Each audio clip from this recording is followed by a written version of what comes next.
It's very gauche for a new brand to promote itself.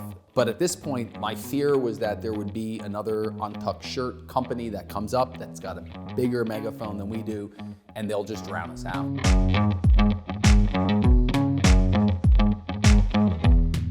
After we launched Untuckit, we talked to a bunch of folks. The background here is neither Chris nor myself had any formal training in either running a business or retail for that matter. And so we talked to a ton of people about how to get the word out, how to build the brand. The answer that came back almost always was, look, you gotta start grassroots, you gotta hire a PR firm or hire an internal PR person to build your brand. It gets built slowly, right? And so you build momentum and then you reach your critical mass and everyone's happy. The problem was, although we got great PR, it was so infrequent that it wasn't serving to really propel brand awareness. It just wasn't the growth that we needed to really take advantage of our lone strategic competitive advantage.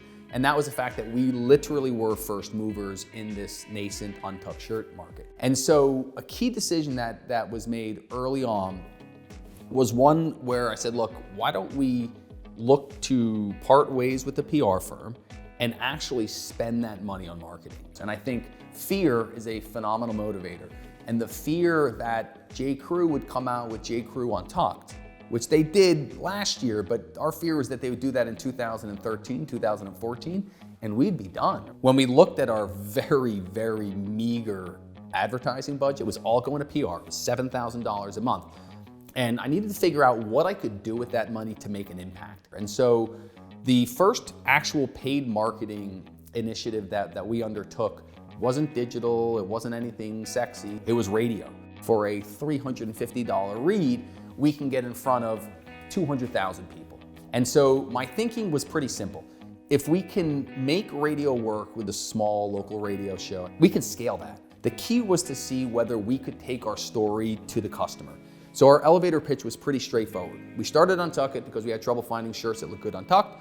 Shirts just aren't designed that way. So we decided to do something about it. We could take that message to radio. You didn't have to see the product, but you had to know about it. First radio ad was the fall of 2013. We were getting at that point about 200 people, 150 people to the site a day.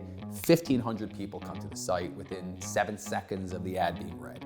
And so we said, well, what can we do? What's our next step? What's great about radio? It's a captive listener, right? So we still felt like there's gotta be a step that we can show an aspirational image along with our story to a captive reader.